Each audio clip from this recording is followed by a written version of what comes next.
This business is a huge gamble no matter which way you try and approach it. And the thing you're ultimately gambling on is your talent. You make a bet that your talent will output something that will be of financial value to someone. And statistically speaking, most people lose that gamble. So what should you do? Just fail before you even begin?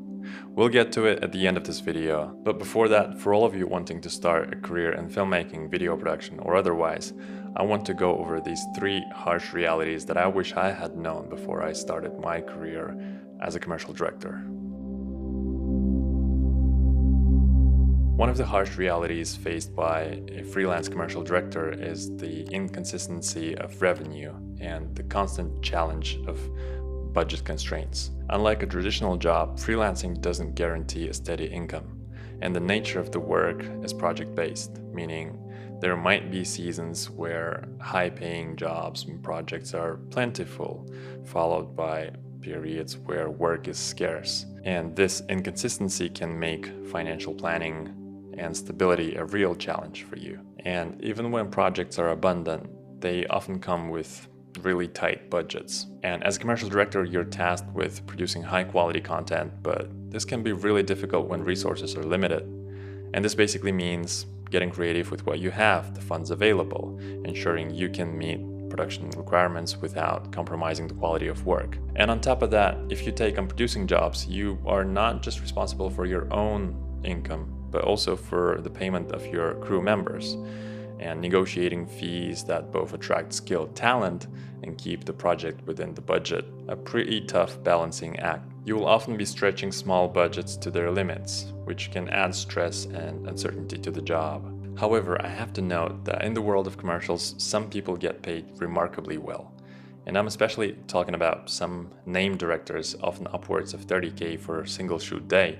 And this can of course offset the harsh conditions if you reach that level. It's a high risk, high reward career, and you have to decide if you're prepared to endure it. The field of video production, entertainment, and media is always in flux. With the advent of new technologies, changing consumer tastes, and evolving industry trends, a constant sense of uncertainty prevails. In the competitive arena of filmmaking, respect doesn't come easy.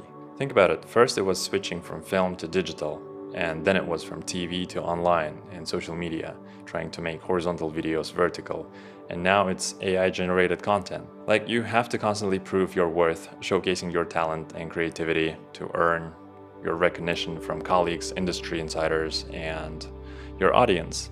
And many newcomers assume that the initial hustle will eventually ease up, but the truth is it never really does. And we all dream of this ideal Super Bowl commercial that will let us just sit back and watch the money roll in. And though I have never done a Super Bowl commercial, that would have been nice, I've observed that the higher up you climb, the more work it takes, more preparation, more attention to detail. And as you're introduced to bigger brands, bigger clients, the need to prove yourself only grows. So, if you're not keen on the relentless pursuit of staying ahead of the curve in an ever-evolving industry, it might be tougher than you think it will be.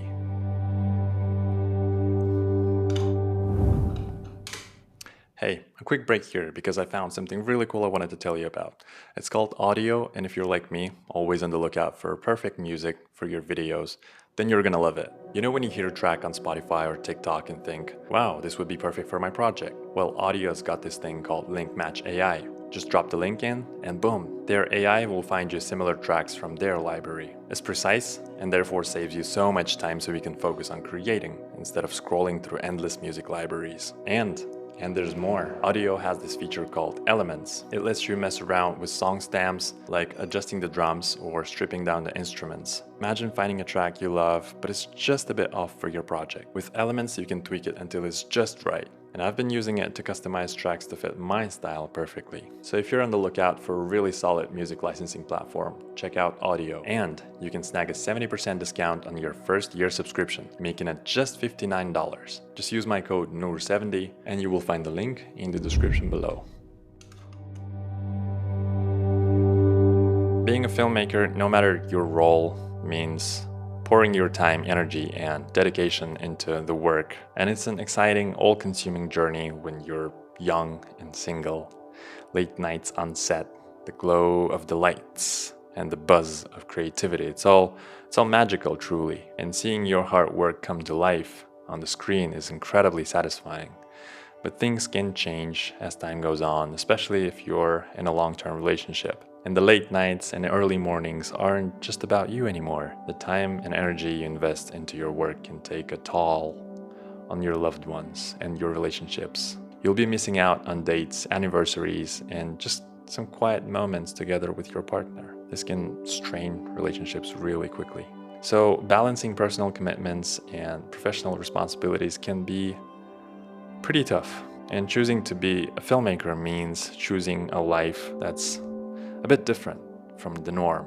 And you'll be constantly juggling your passion for filmmaking and the need to maintain healthy, fulfilling personal relationships. And believe me, here I'm not trying to tell you it's not worth it, but it takes a bit of work to communicate the reality of your career to your loved ones. And it also takes an immensely understanding and caring partner to really endure it. So, what should you do? And my personal view on this topic is that freelance is a great stepping stone for your lifelong career as a filmmaker. And it's a stage where you can learn all the necessary skills very quickly, and it can definitely replace a film school, I think. In fact, jumping right into freelancing and solving the real-world filmmaking problems is way more efficient than spending a few years in a sandbox trying to simulate the real-world conditions, knowing that it's safe to fail. But then again, it's my very personal opinion, and that's how I view my own transition now from just only freelancing to now trying to expand into a bit of an entrepreneurial path. So, there is no definitive answer, and if anyone says otherwise, you should be careful. But if you think about it, it's not only in filmmaking or video production. Wherever you look at these days, whichever industry, finance, tech, or government, there is no other way than to play the game and see if you can win. You buckle up and try your absolute best to constantly output something of value. And with enough consistency and determination, you can probably power it through. But yeah, I'm sorry guys for being ambiguous in this video, but no one will ever give you the answer. And I just don't want to be one of those channels promising every single one of you can make it if you follow these 3 simple steps or whatever. It is challenging, and it won't necessarily get easier as you progress. It will simply become different with new ways for you to grow and apply your skills. But remember, despite the harsh realities of film career, filmmaking is first and foremost a way of life. If the process of making films in and of itself brings you fulfillment, then what else would you rather be doing? I hope this helps. Share this video with anyone who might benefit from hearing this, and subscribe, check out the links in the description, do what you need to do, and I'll see you in the next video.